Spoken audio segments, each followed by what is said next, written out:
On May 14th, 2014, Dolly Parton appeared on IMUS in the Morning and is interviewed about her career in country music, her start. She had a couple hit singles before Porter Wagoner snatched her up and got her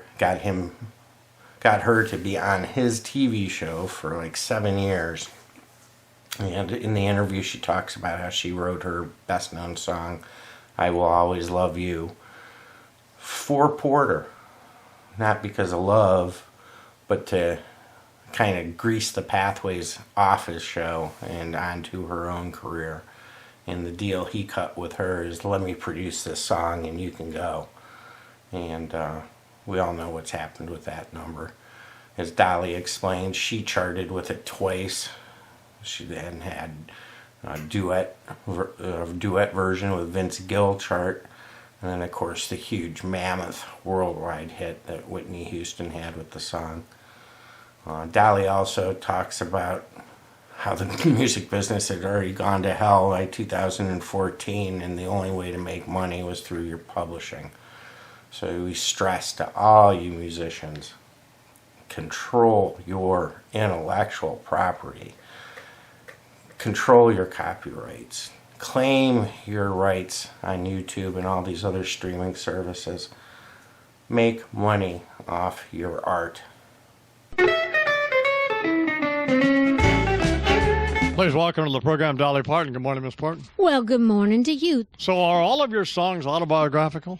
Well, a lot of them are. I write a lot of stuff for people that can't write songs that I feel for, like sisters or friends. But most of my stuff kind of has a thread of truth in it somewhere, of something I've lived through, or maybe even you. Well, people can relate to it, can't they? Yeah, they can. I try to write songs that people can feel. So how did you get started? Well, actually, I started when I was just a little kid. My mother's people were all very musical, so I got the music from her side. And so I started singing on local radio and television back in East Tennessee in the Smokies when I was about 10 years old. Started writing songs, playing guitar when I was about 7. Moved to Nashville in '64 and been going at it ever since. So was your first break Porter Wagoner? Is that? That was my first big break. I had a couple of chart records before that. I had a song called Dumb Blonde and Something Fishy Going On, top 10 on Monument Records. But then Porter had seen me on local TV and was watching the charts. He had need of a new girl singer for his #1 syndicated show that was all over the country. So that was my first big lucky break, working with Porter. We did a lot of duets together and had seven successful years. He died back in, I had to Google it this morning. I couldn't remember. But he died back in 2007, right? Yes, I was with him when he passed away. We worked together for 7 years, and then I went out on my own, and we kind of had one of those love-hate relationships where we were kind of in and out. I've heard about them. Yeah. But we kind of, through the years, became, good friends again. And so I was with him when he was ill and when he passed. But I'll always be grateful to him. I Will Always Love You was #1 for you in 2 different times. Yes, it was. You're up on your stuff. Actually, I wrote that song because when I left Porter's show, he was having a real hard time with me going, and he wouldn't listen to me. So I went home and wrote that song to say, I'll always love you, always appreciate you. Came back, and he said, well, if you feel that way, I'll let you go if I can produce that record. And he did. He did a good job on it. Yes, he did. And that's been one of the biggest records I've ever had. And then when Whitney Houston, because she sold 4 million, well, you know this. So. Yeah, well, she did. That's what she took it worldwide. But like you mentioned, I had a #1 song on it twice. Once when it came out in the early 70s. Then when I did the best little chicken house in Texas with Burt Reynolds, then we used it in that and it came #1 again. Then I had a top 10 duet with it with Vince Gill and then Whitney. It's the song that just won't die. I love Vince Gill. Everybody on this program, the people behind the scenes, love him. He's a great guy, wonderful musician, spectacular singer-writer, and he's one of my dear friends in the business, too. Good-looking boy, got a pretty good-looking wife, too. Oh, he sure does. Man. She's very talented, too.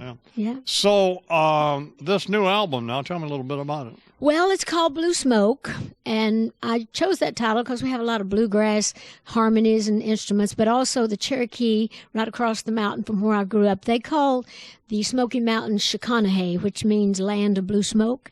I thought, well, that's a pretty name. And so we titled it that. But in this album is some of everything I've done through my career. We do some gospel stuff, some real Americana folk stuff. We do some real solid country, and we've a little bit of rock kind of stuff, our version of it. So it's really it's an album that really kind of covers everything I've done since I've been in the business. Have you always owned your own copyrights and publishing from day one, or? Well, ever since the very early days, when I first came to Nashville, I wrote for Tree Publishing Company. Oh, Buddy Cullen. Yeah, Buddy was a dear friend. He passed away a few years back, and I think of him a lot. But he gave me a lot of good breaks. And Fred Foster at Monument Records and Combine took a lot of interest in my career. And then, of course, when I started going out on my own, as soon as I could, I started publishing my songs, and ever since the early days, and bought back a lot of the ones that they had as well. So I pretty much take care of all of my publishing company. Because you can't get the record company to pay, I guess. Oh, you can't anymore. It's a whole different day and age anymore. It's kind of, just kind of right for everybody. If you get paid, you're lucky. Thank goodness I made my career before things changed. On this album, Blue Smoke, which I saw Willie was on it, I thought, Blue Smoke, Willie, wait a minute. But, there was a lot of blue smoke when I was singing with Willie. In fact, I told him, he's so hard to sing with, and I told him, I said, you should have brought me a sack of that dope. I can't keep up with you. Why is he hard to sing with? Well, he phrases, I love his phrasing. He's just such a stylist. You'd think, and I'm a stylist too, and you'd think that we would, know where to go when we're going, but we go different places at different times, but it blended really well. I've loved him for years, since the early Monument days. I love the way the boy plays the guitar. Oh, he picked this song. The song is called From Here to the Moon and Back. It's on the Blue Smoke. And he said, I'll choose that one when he wanted me to do a duet when he was doing All the Girls album. And so I said, yeah, because he said, I can play the hell out of that song. He said, I can get some good licks on that. And boy, he did too. Another song I love on this album is You Can't Make Old Friends, or old friends. You can't make old friends. You're right. And that's such a true statement, ain't it? Yeah. Yeah. Kenny Rogers. I love Kenny. So do I. I've worked with him. We had 9 to 5 over 30 years. Islands in the Stream over 30 years ago. And we've stayed friends ever since. I love how our voices blend. And he thought this would be a great song for us. And so I think he had a good title there. Not to make this about me, which I never like to do, but I was walking out of CNN, this has been years ago, over there in the Columbus Circle. And there was a limo parked over there and a bunch of people standing around. Some guy hollered, "Hey, Arnold!" But I didn't recognize him. That's after he had all that surgery done. Oh, yeah. Man, does he regret that? Do you know? Or? Well, I guess he probably does, but he's looking good now. I told him he's growing into his facelift, like some of us do. Some of us don't. But you look good, by the way. You've always had the most beautiful hair, and you're looking good. Thank you very much. Well, I've been lucky. So, you have. Did you ever work much with George Jones? Oh, I love George, and we were right in the middle. We were going to do a duet album together, and I had written a whole bunch of songs. We were working on them, and then he passed away, so I'm going to always regret that. But I did do a song with him years ago. My brother wrote a song called Rockin' Years, and I actually recorded it with another guy, but George and I had the first record on it. So I do have a great record of us singing, but he was my favorite. I loved his singing. I love to talk to him. I got a letter from him just about a month before he died, trying to get me to come down to a thing they were going to do there at the Ryman. They did do it, but did he ever tell you his Porter Wagoner story? No, I don't think so. Well, he told us in his book. He was at the Grand Ole Opry, and he told me. And Porter, they were in the restroom, and George had thought, for some reason, that Porter was fooling around with his wife. So I don't know if that's true or not, but anyway, apparently George ran over and grabbed Porter by, the what?